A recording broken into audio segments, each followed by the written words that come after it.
우리 시편 26편의 말씀에서 하나님께 자신의 모든 사항을 판단해 줄 것을 고발하는 내용의 말씀이었다, 이렇게 우리가 배웠습니다.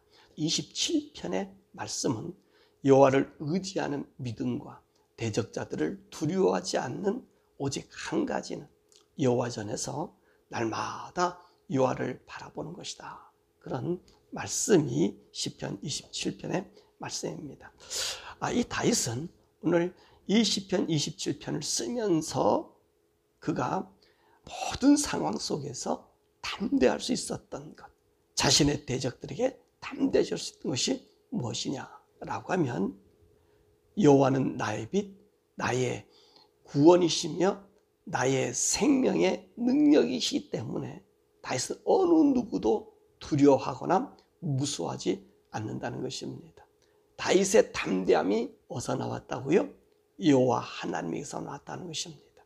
여호와 하나님만이 나의 빛이고 나의 구원이시고 나의 생명의 능력이 된다는 거죠. 그래서 여호와 하나님이 나의 이 구원의 능력이고 생명이고 빛이기 때문에 대적들이 한 태도가 어떤 태도를 하고 있습니까?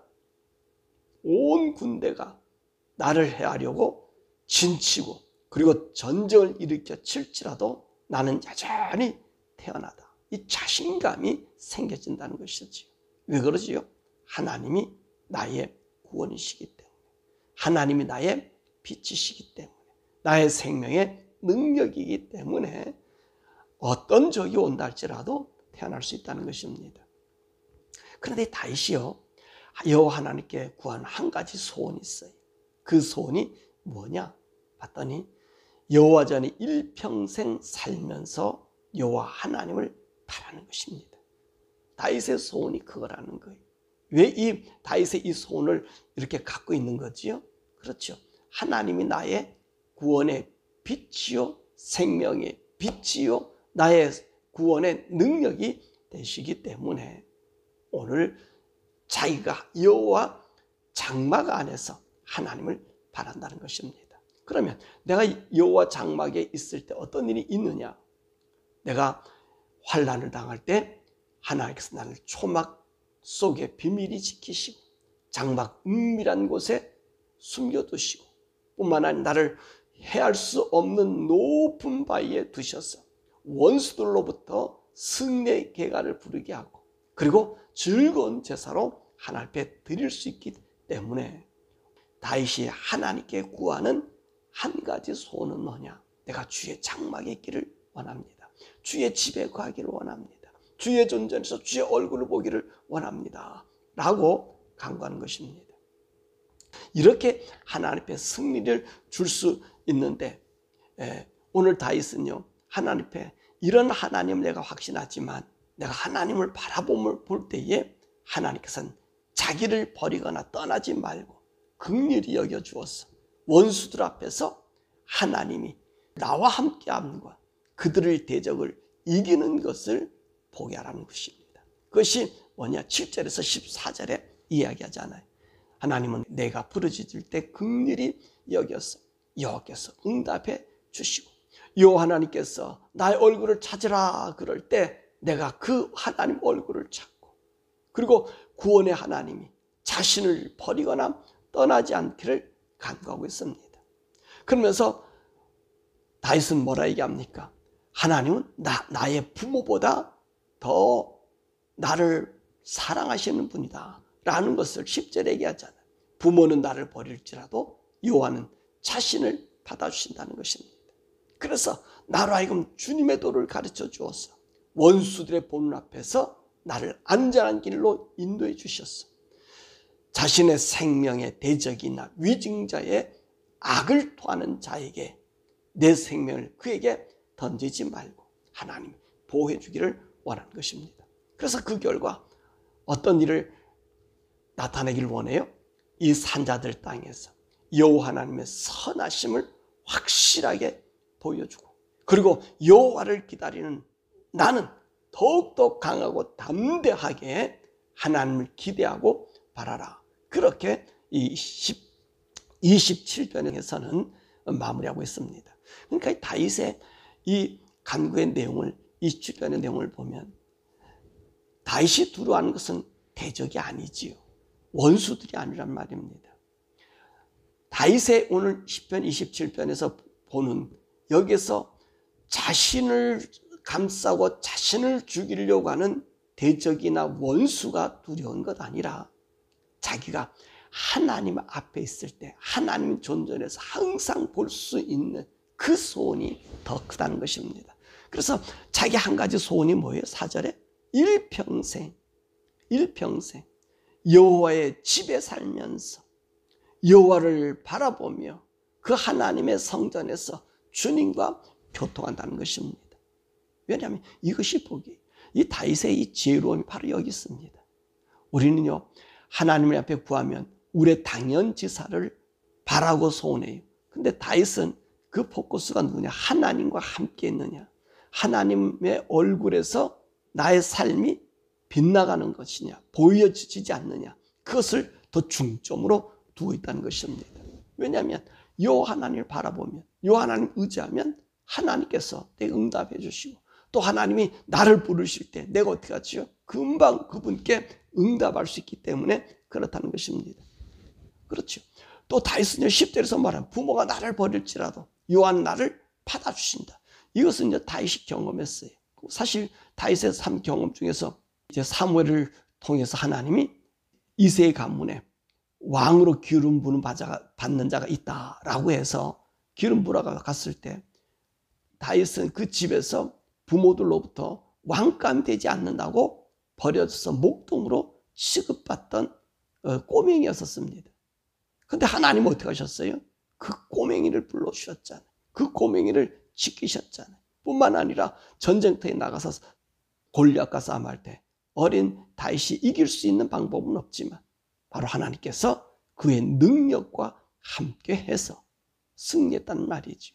그러니까 다윗은 이것을 알아요. 하나님이 나를 붙잡아 주시고 하나님이 나와 함께하고 내가 하나님 눈 앞에 있게 된다면 하나님께서 모든 것에서 승리할 수 있음을 알게 되는 것입니다. 그래서 다윗은 뭐라 그래요?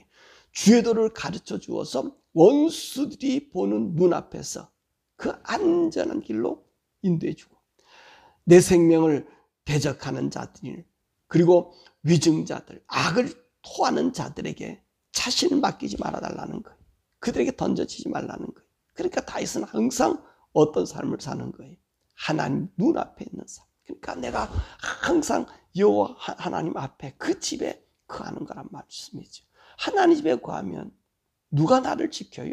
다윗이 고백한 것처럼 그분이 나를 은밀한 곳에 숨기시고 초막에 숨기시고 그리고 나를 높은 바위에 그 적들이 해하지 않을 곳으로 인도하시는 분이 하나님이시지 사람이 아니란 말씀입니다. 그래서 다윗은요 14절에는 뭐라고 얘기하는 겁니까? 자신에게 명령하는 말일 수도 있고 또 모든 자들에게 권유하는 말일 수도 있다는 말씀입니다. 이 세상에서 이 산자들의 땅에서 여호와의 선하심을 확실히 볼 수 있기 때문에 너희는 강하고 담대하게 여호와 말을 바라라고 이야기하고 있는 것입니다. 그렇습니다. 우리 사랑하는 성도들은요 여호와를 바라는 거예요.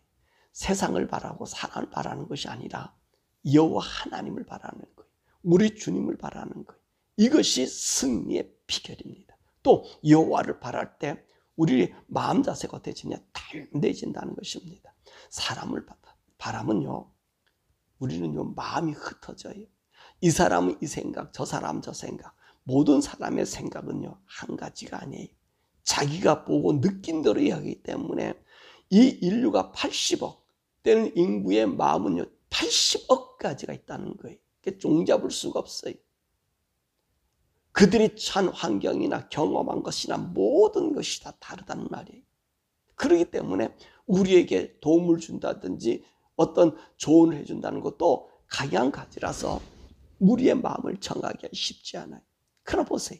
여호와 하나님 앞에 나의 일, 나를 맡겨버리면 그 하나님은요 모든 사람들 마음이 아니라 하나님 마음으로 우리를 이끌어 주시기 때문에 전능자가 나를 붙잡아 주시기 때문에 우리는 어떡합니까? 여러분, 하나님의 아름다움이 우리에게 나타날 수 있다는 것입니다. 그래서 다윗은요, 아무리 조건이 와도 태어날 수 있는 것. 그 이유가 뭐지요? 3절에 여호와 하나님이 나와 함께하기 때문에. 여호와 하나님 나의 빛이요 나의 구원이요 나의 생명의 능력이기 때문에 아무리 군대가 나를 진치고 대적하고 전쟁을 일으키다 할지라도 태어날 수 있다는 거예요. 그것이 뭐지요? 내가 여호와의 집에 있는 거예요. 그 한 가지 소원이 뭐예요? 여호와 집에 있는 거예요. 여호와 앞에 내가 있는 거예요. 여호와 앞에서 내가 걸어가는 거예요. 걸을 때 강하고 담대하다는 말씀입니다. 사랑하는 여러분, 다윗은 이렇게 하나님을 바라보며 하나님을 찾고 구하고 그리고 하나님 나에게 떠나가지 않기를 정말로 간구했던 것처럼 오늘도 우리는 하나님 안에 있어야 될 줄 믿습니다. 그런데 말입니다. 우리에게 희소식이 있어요. 우리 성도들에게 희소식이 있다는 말이에요.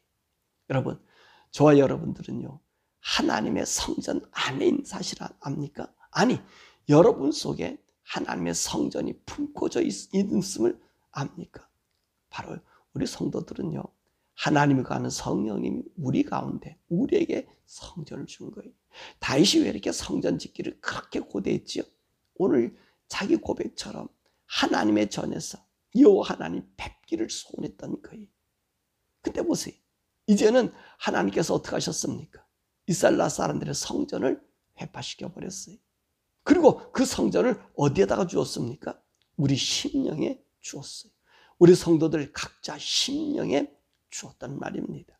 그래서 너희는 하나님이 거하는 성령의 전인지 알지 못하느냐라고 얘기하고 있잖아요. 우리가 하나님이 거하는 성령의 전을 우리가 품고 산다는 말이에요. 그러니까 우리는 어떤 사람들이 날마다 하나님을 보고 사는 사람들이 하나님과 동행하는 사람, 하나님 우리 속에서 인도해 주는 사람. 이 신약의 성도들은요, 이것을 잊어버리고 구약의 다윗이 찾는 그 성전만 찾고 앉아 있다는 말이지요. 아니에요. 우리는 우리 심령에 하나님이 계시는 거예요. 성령이 계신 날마다 우리가 주님을 배우고 살아간다는 것입니다. 그러므로 성령님과 동행하라는 거지. 그러면 어떤 일이 생겨져요? 담대해지는 거예요. 두려움이 없는 거예요. 여러분, 온 세상에 가장 강력한 메시지가 오늘 우리 미국에서 땅에서 흘러나오고 있잖아요. 그 강력한 메시지가 누구지요? 찰리 커크라고 하는 사람이.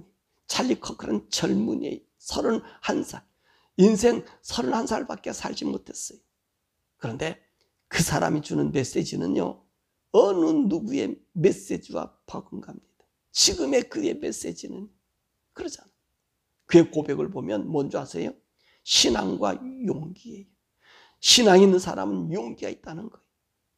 오늘 그가 고백하는 많은 내용 속에서 그 젊은이들과 대화 속에서 뭐라고 얘기하는지 아세요? 자기가 바꿔진 것은 부활하신 주님을 만났기 때문에 내가 바뀌어졌다. 난 180도로 바뀌어졌다고 고백해. 주님을 만나, 주님을 모시고 사는 내가 180도로 바뀌어졌다. 여러분, 어제 우리 미국에서는 찰리 커크에 대한 메모리얼 서비스가 있었어요.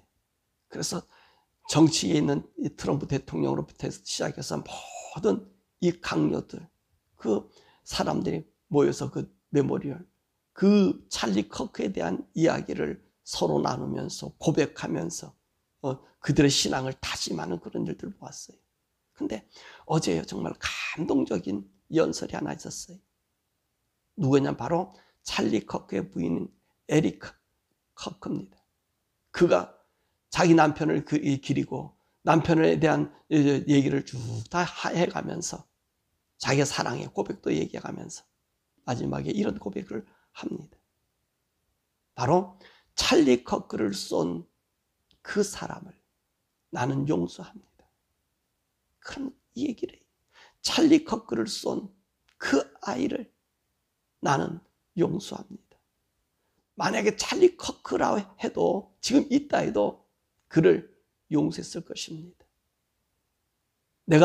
우리가 용서하는 것은 우리가 하는 것이 아니라 예수님이 그렇게 하셨기 때문에 그랬다고 했습니다. 저 아이 찰리 커크를 쏜 그 젊은이가 자기가 하는 일을 알지 못했다는 거예요. 그것은 우리 예수님께서 십자가상에서 그렇게 말씀하셨다는 거잖아요. 자기를 죽이고 자기를 조롱하고 십자가에 못 박는 그들을 향하여 우리 예수님 뭐라 그랬어요? 저들이 하는 일을 저들이 알지 못합니다. 오늘 찰리 코크를 쏜 그 아이가 자기가 한 일을 자기 알지 못했다는 거예요. 그렇기 때문에 용서해 주시고 우리 주님께서 말씀하시기를 원수를 사랑하라 했기 때문에 나는 그 찰리 코크를 쏜 그를 용서합니다. 여러분, 이것이 기독교예요. 왜 하나님의 신을 모시고 있는 자, 죽음이 와도 찰리 코크는요, 자기가 죽음이 온 것을 일찍이 알았어요. 정말 우리 젊은이들이 동성연애로 빠지고 하나님의 가치관에서 떠나고 죄악의 사상, 이 민주당이 심어놓은, 이 오바마가 심어놓는 이 더러운 LGBTQ 이런 문화, 이것에서 하나님의 질서와 가정이 무너지는 걸 보고 그는 일어났어요. 믿음으로 일어났고 용기를 가지고 일어났어요. 자기가 죽을 수도 있다라고 하는 것을 알았어요. 수만장에 매말 수 있는 것을 알았어요. 그러나 그는 담대했습니다. 오늘 여기 있는 말씀 보니까 오늘 대적이 진치고 대적이 자기를 죽이려고 달려와도 오늘 뭐라고 얘기합니까? 내가 그들 앞에 안연히 거한다는 믿음의 용기를 가진 거예요. 그가 하나님 눈앞에 있음을 고백하고 사람들에게 하나님 믿는 믿음이 무엇인가 두려움이 없음을 보여준 거예요. 사랑하는 여러분, 찰리 커크란 젊은이가 죽어서 실패한 것 같으나 미국에 던지는 메시지, 전 세계에 던지는 메시지는 달라요. 자유진영과 민주라고 얘기하는 이 사람들은 사회주의 진영이요, 공산주의 사단의 세력 아닙니까? 보세요. 조 바이든이, 그리고 카말라 해리스, 낸시 펠로시, 척 슈머 이런 사람이요, 마약쟁이 하나 죽은 것, 그리고 그 마약쟁이가 경찰에 반박하고 접어들어서 죽었을 때, 조지 플로이드라고 하는 사람이 죽었을 때, 여러분 그 사람의 무릎 꿇고 폭동을 일으키라고 선동했던 자들이. 근데 보세요, 이 공화당이 민주주의에 있는 사람들, 이 사람 신앙인들 아닙니까? 와서 그 찰리 커크에 고백하는 사람 다 주님을 높이잖아요. 예수를 높이잖아요. 그 사람들 뭐 하는 거죠? 그런 거 아니에요. 질서와 법과 하나님의 사랑, 하나님의 말. 그래서 미국이 다시 태어나죠. 이 찰리 커크가 바로 이 일을 행했다는 것입니다. 1000만인이 둘러친쳐도 두려워하지 않고 그가 하나님의 받아줌으로, 우리 예수님이 정말로 우리 죄를 위해 죽으심으로 말미암아 세상을 구했듯이 오늘 잘못돼가는 이 세상의 잘못된 가치관을 이 찰리 커크와 그 부인이 지금 하나님이 어떤 분인지, 우리 가운데 계신 하나님이 어떤 분인지를 보여주고 있다는 것입니다. 사랑 여러분, 그럼 여러분 두려워하지 마세요. 세상을 두려워하지 말고 나를 대적하는 대적자를 두려워하지 말고 오직 하나님 안에서 걸어가서 내가 우리의 소원 한 가지, 다윗의 소원 한 가지가 뭐죠? 내가 하나님 전에서 주님을 바라보는 거예요. 근데 우리는 어떤 자들이 우리 속에 성령님이 거하시는 성령의 전, 하나님의 전이 내게 있다는 말이죠. 이 성령님과 동행하면서 저와 여러분들이 이 믿음의 신앙의 길이, 정말 찰리 커크라고 하는 이 젊은이가 보여준 예수 사랑의 그 길, 복음의 그 길, 믿음의 그 길이 온전히 서지기를 주님의 이름으로 축원합니다.